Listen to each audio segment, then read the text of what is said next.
ভাসালে গো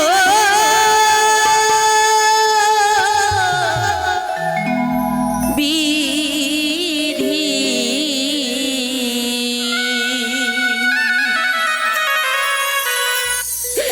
নয়ন জলে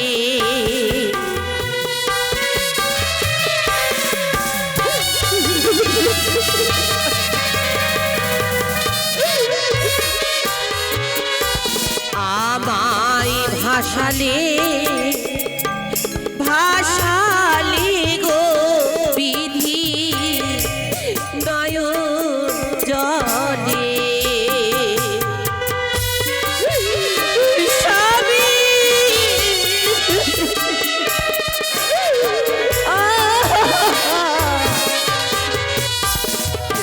ওগো হায়রি আমার দারুণ বিধি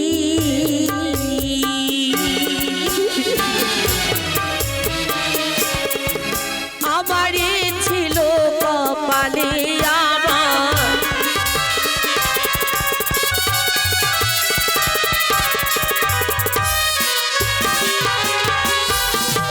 ওগো মৃত স্বামী হেলাই করে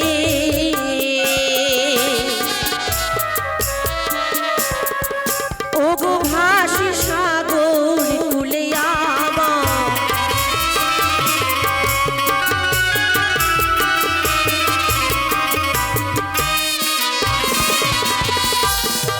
ওগো কতই দিনে যাবো আমি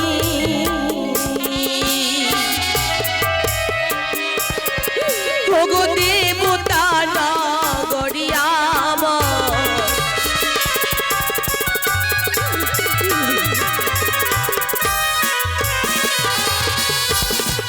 ওগো জাগো জাগো ও প্রাণ না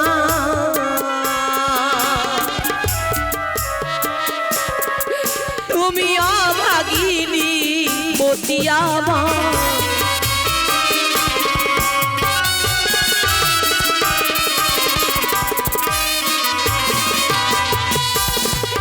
ওগো তুমি না জাগিলে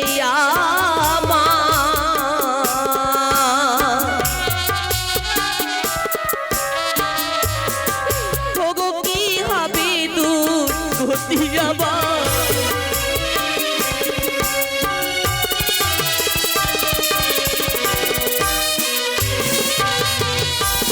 আমায় ভাসালে ভাসালে গো বিধি নয়ন জলে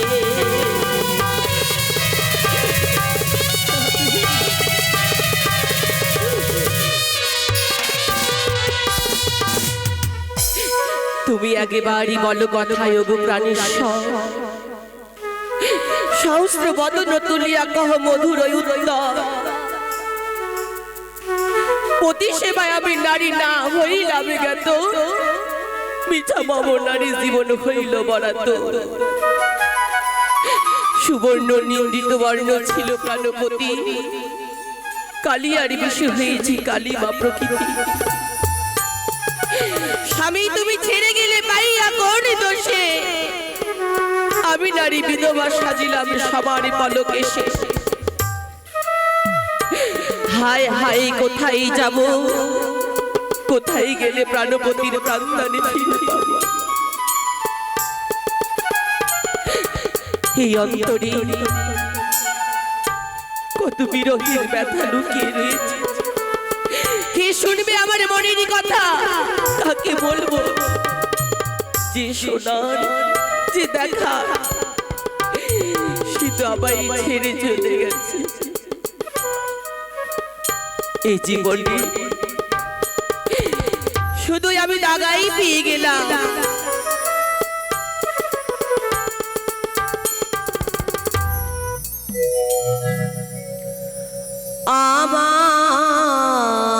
আমার মনটারে বলি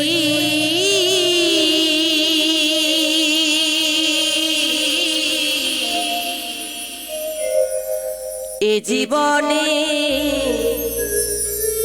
এ জীবনে দাগা দাগা ছাড়া হরিমো ও তুই আর কি পেলি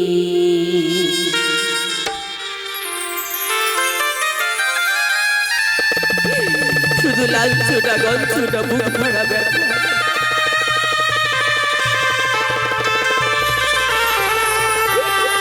কতদিনে আমার আশা পূর্ণ হবে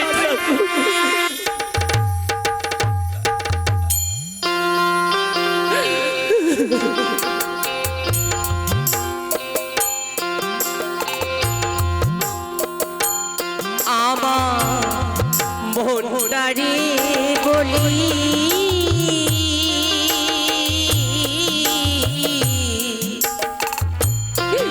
এ জীবনে দাগা ছাড়া আর কি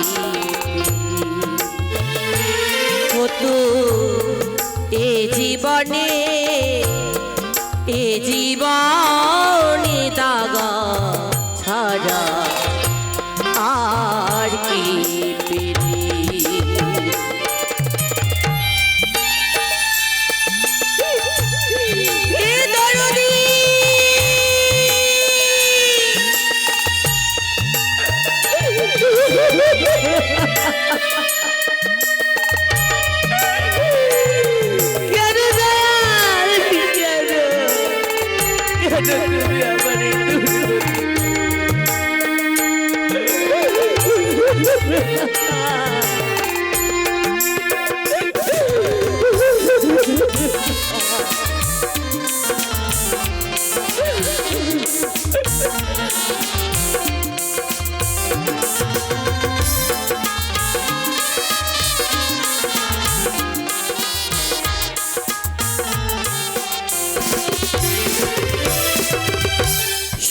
পেলি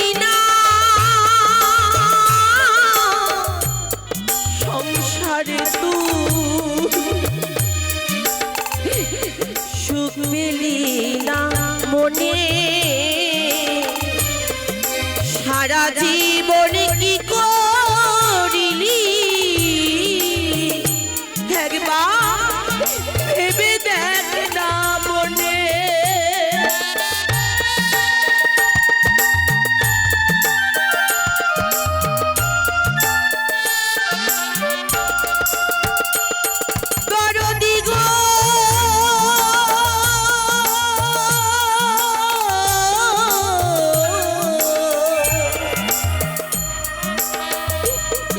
ওগো দরদি আমার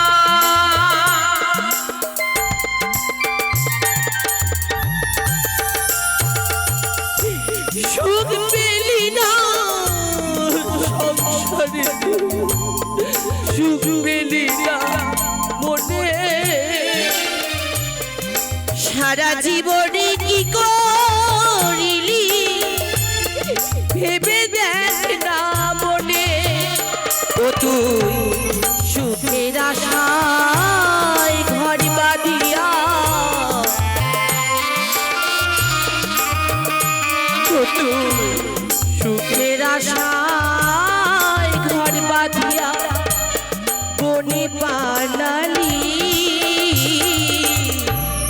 এ জীবনে ধাগা ছাড়া আর কি পেলি কতু এ জীবনে দাগা ছাড়া আর কি পেলি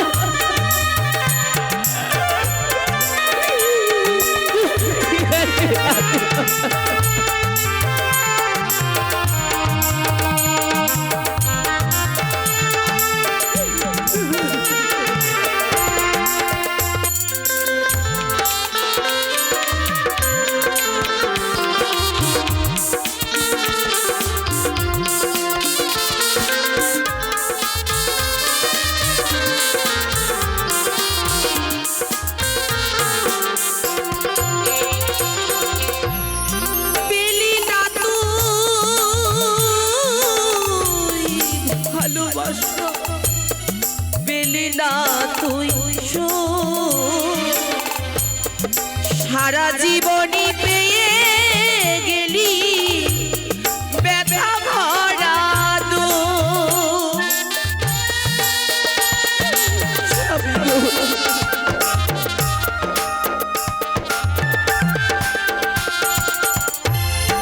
দরদি আমার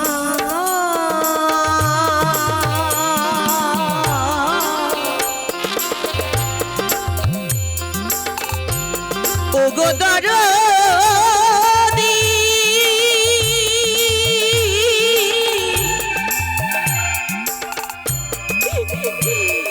দরদি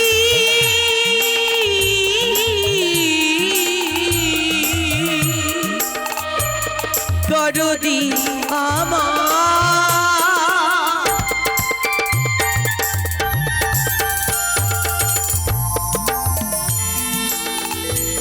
আমরা নারীরা যে মা আমাদের 10 মাস 10 দিন গর্ভে ধরে প্রসবের যন্ত্রণায় ছটফট করে জন্ম দিয়েছে, পৌষ মাসে শীতের দিনে নিজের বুকের মাঝে আগলে ধরে রাখত যাতে এক ফোঁটা আমার অঙ্গে শীত না পড়ে। নিজের মা বাবাকে ছেড়ে যার আশায় যার ভরসায়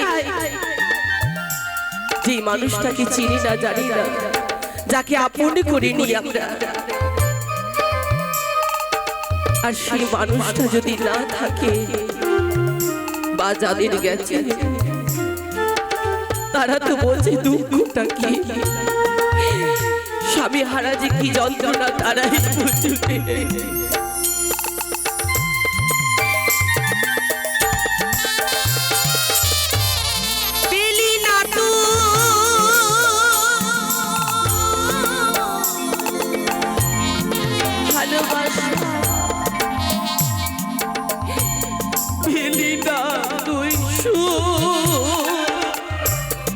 সারা জীবনই পেয়ে গেলি ব্যথা ভরা ও তু সুখের আশায় ঘরে বাঁধিয়া, ও তুই সুখের আশায় ঘরে বাঁধিয়া বনে পালালি এ জীবনে দাগা ছাড়া আর কত এ জীবনে দাগা ছাড়া আর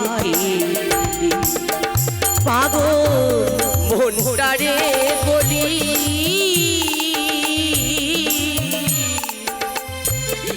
এ জীবনে দাগা আর কত এ জীবনে দাগা ছাড়া আর কত এ জীবনে দাগা ছাড়া আর দরদি আমার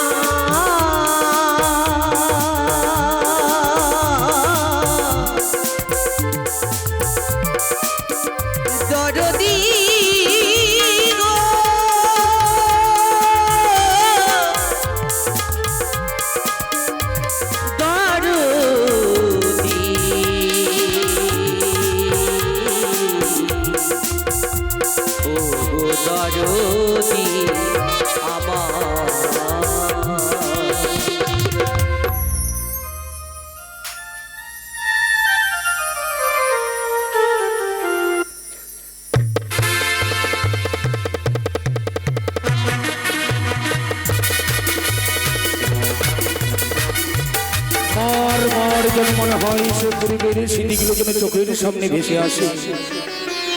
আহা, ধরিতে ছিল যেন গঙ্গা ছাড়া,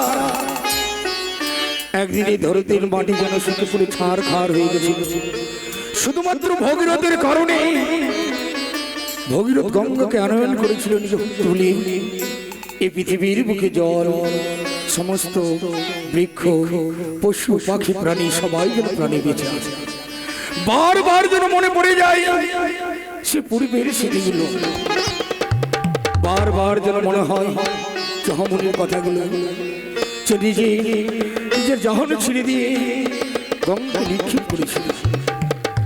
যতবার কুঠিরের দিকে তাকাই ততবার যেন মনে পড়ে সেই কথাগুলো। পারি না আজও সেই কথাগুলো ভুলতে। ভুলবার তো কথা নয়, যার সঙ্গে রয়েছে পৃথিবীর প্রকৃতি, যার জন্য প্রকৃতি বেঁচে রয়েছে, সে কথা তো ভুলার কোনো কিছু নয়।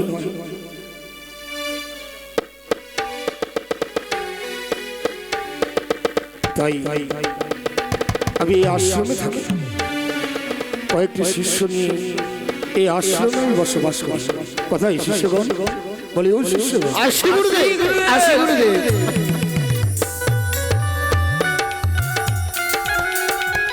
আপনার চরণে প্রণাম হয়ে গুরুদেব, প্রণাম।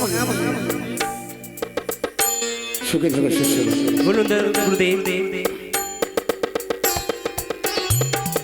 শিষ্যগণ, তোমাদেরকে নিয়ে কুঠিরে আমি আছি, তোমাদেরকে নিয়ে আমার সংসার, তোমাদেরকে নিয়ে জন্ম আমি সব কিছু পরিত্যাগ করেছি।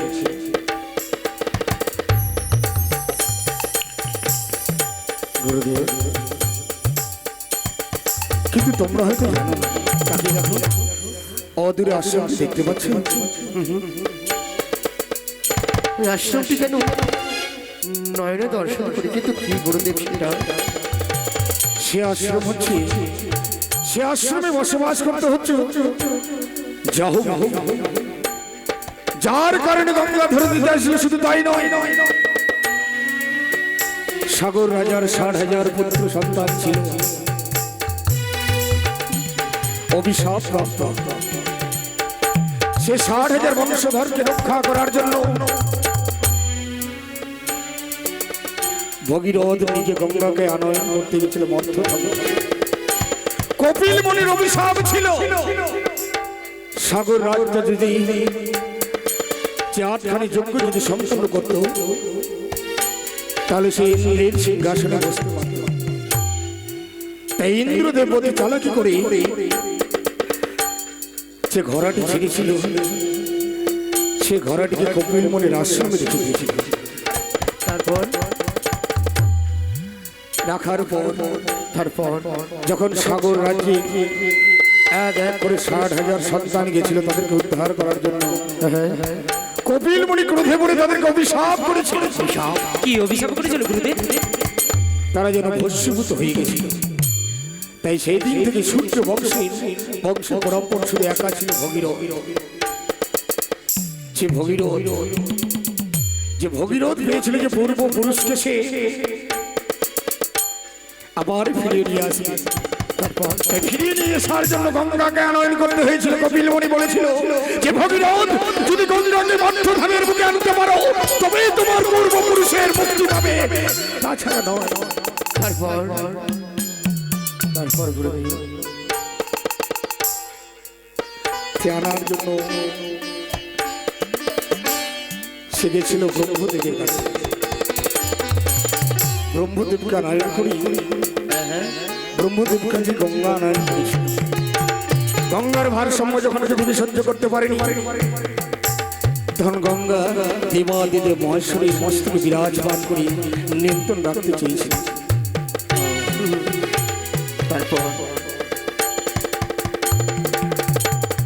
তারপরে যখন জাহ্নবী এক কুঠিরে পূজা পর্বণের আয়োজন করেছিলেন, ভগীরথ শঙ্খ বাজিয়ে বাজিয়ে আগে যায়, গঙ্গা পিছনে যায়।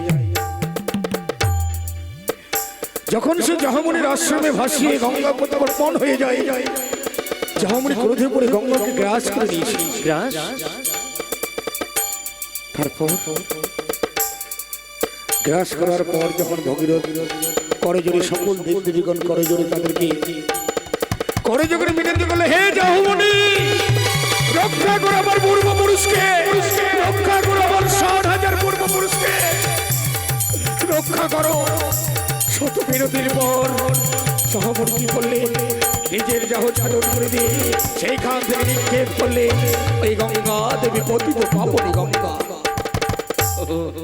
তাই সেখান থেকে দেখতে হয়েছে বলে জাহবী নাম মনে উৎপন্ন হয়েছে, তাই জাহ রাজার কন্যা উৎপন্ন হয়েছে।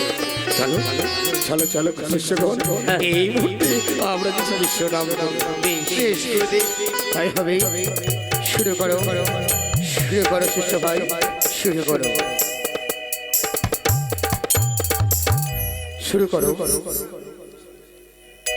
আজ তোমার মুখে আমি কৃষ্ণ নামে শুনতে চাই। আজকে সকল মিলে আমরা আনন্দ করবো, তাই বিলম্ব নয়। আচ্ছা শুরু করো। কেমন? হরে কৃষ্ণ হরে কৃষ্ণ কৃষ্ণ কৃষ্ণ হরে হরে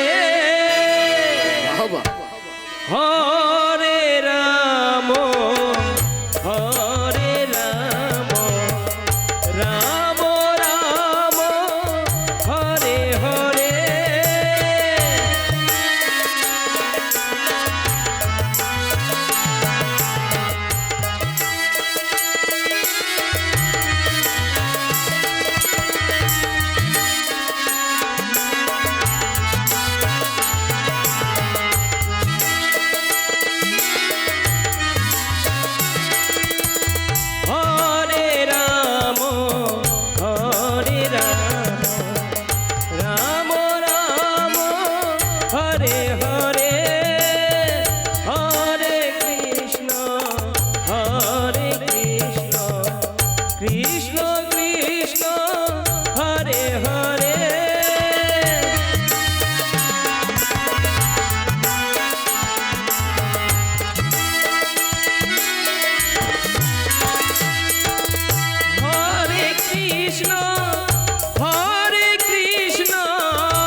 আজ সুন্দর তোমার মধুর নামে কৃষ্ণ নাম। তবে আরো শুরু করা যাক। আরো আরো সুন্দর একটি শুরু করা যাক। আচ্ছা তাহলে নাচবে নাকি? হ্যাঁ অবশ্যই। আজ গুরুদেবের সাথে আমরা আনন্দ করবো সকল মিলে। সকল মিলে হ্যাঁ আনন্দ, সত্যি আনন্দ করবো। শুরু করো শুরু করো। কেমন? আচ্ছা করো তো শুরু, দেখি। চলো শিষ্যগণ, এই মুহূর্তে আমরা শিব পূজায় বসি। চলো শুরু করে চলো।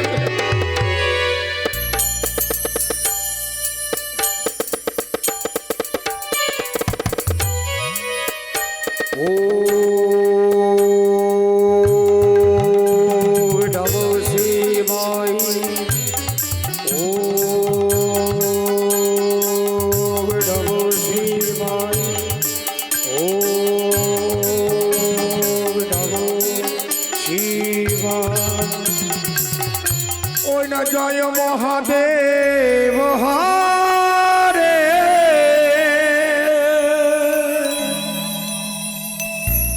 জয় মহাদেব হরে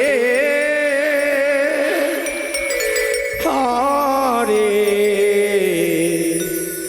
জয় মহাদেব হরে।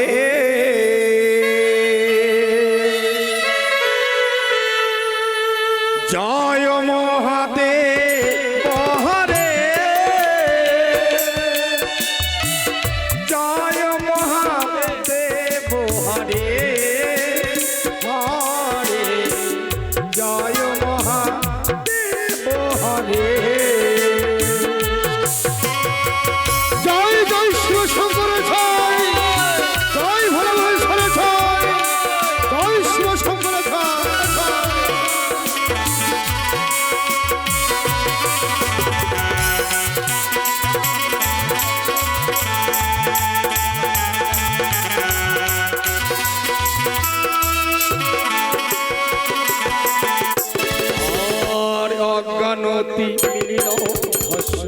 জ্ঞানঞ্জল শোলকয়া চক্ষু দঙ্গনি তঙ্গ জন তস্মৈ শ্রী গুরুদেবে নমঃ।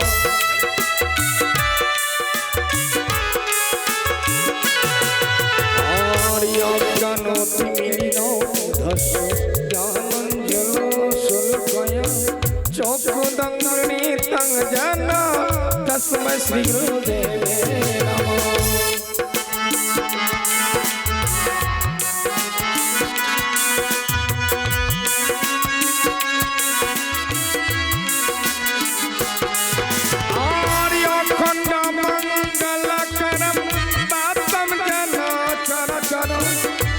पदं दर्शितं जन तस्मै श्री गुरुदेवे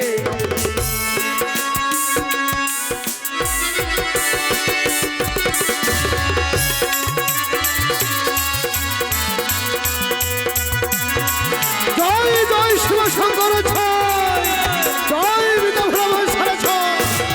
আর জয় মহাদেব হরে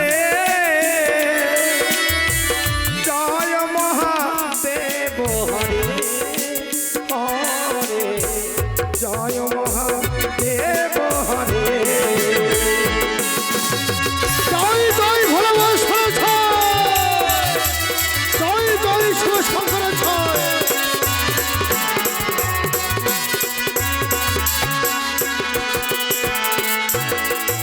আর গুরু ব্রহ্মা গুরু বিষ্ণু গুরু দেব মহেশ্বর গুরু রে পরব্রহ্ম তস্मै শ্রী গুরুদেবে নমঃ।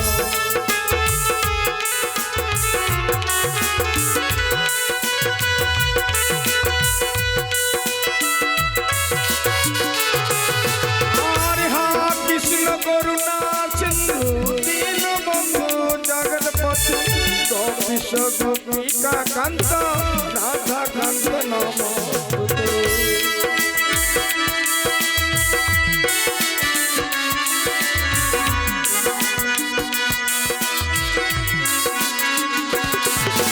হরে জয় মহাদেব হরে জয় মহাদেব হরে হরে জয় মহাদেব হরে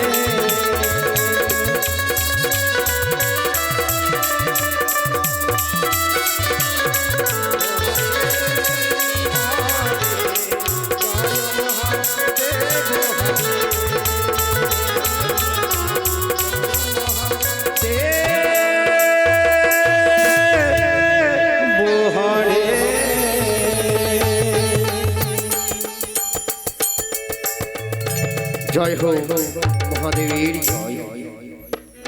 চলো শিষ্য গুরুদেব চলো, এই মুহূর্তে আমরা এগিয়ে যাই। চলো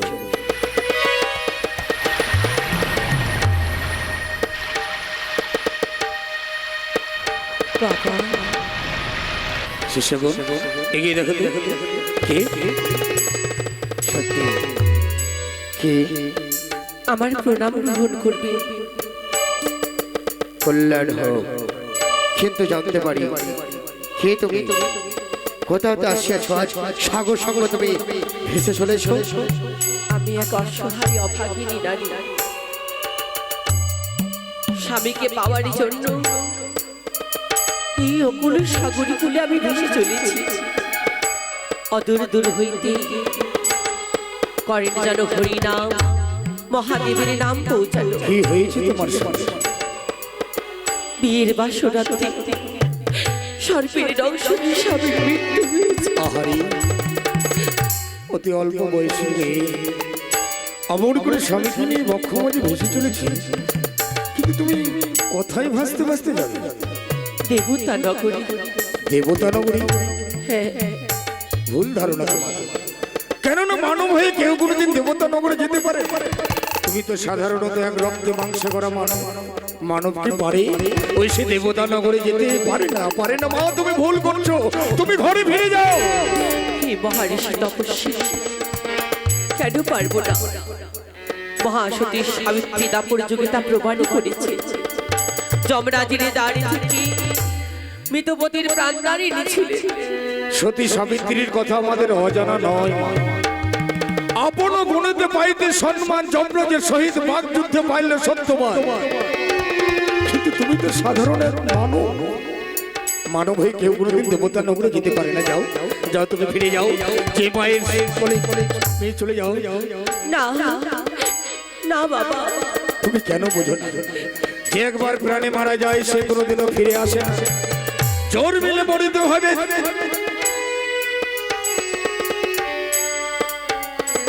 মাগো, জন্ম যার আছে মৃত্যু তার আছে। কেননা এই পৃথিবীর বুকে যে জন্ম নেবে তার মৃত্যু অনিবার্য। জোর মিলে মরিতে হবে, অমর কি কথা কবে চিরস্থির হয়নি নেই। যার জন্ম আছে তার মৃত্যু আছে, কিন্তু হয়তো তোমার স্বামীর আগে ডাক এসেছিল বুড়ি, তোমার স্বামীকে অমন ভাবে ওই গোবিন্দর চরণ ধরে টেনে নিয়েছি। যাও বা যাও, তুমি ফিরে যাও, আমাদেরকে যেতে দাও। বাবা, তবে আপনারা কি কেউ বলতে পারবেন যে দেবতা নগর কত দূরে রয়েছে? আপনারা কি কেউ জানেন? বলুন না বাবা। আমরা তো জানি না মা, আমরা জানি না যে দেবতা নগর কত দূরে। তাছাড়া দেবতা নগরে তো সাধারণ মানবরা যেতে পারে না, তুমি যেতে পারবে। বাবা, তাই বলি আমি যাব। স্বামীর জন্য আমায় যা কিছু করতে হয় আমি তাই করব। স্বামীকে যদি পাওয়ার জন্য কাটারি পথে আমায় চলতে হয় তবু চলবো। যদি অগ্নিতে ঝম্প দিতে হয় তবু আমি ঝম্প দেব, কিন্তু আমি স্বর্গলোকে যাব বাবা। এটা সম্ভব নয়। মিশে তোমার আশা, মিশে তোমার ভুল। তাই চলো আমরা নিজের স্থান পরিত্যাগ করি। বাবা, বলো আপনারা আমায় আশীর্বাদ করবেন যাতে সেই স্বর্গলোকে গিয়ে প্রাণপতির প্রাণদানে ফিরে পাই। জানি না, জানি না আমার আশীর্বাদে কোনো কার্যকরী হবে কিনা। মাগো, এই তো হচ্ছে আমাদের এই জীর্ণ কুঠির। সে স্বর্গের দ্বার কত দূর আছে সে কথা তো আমি বলতে পারবো না।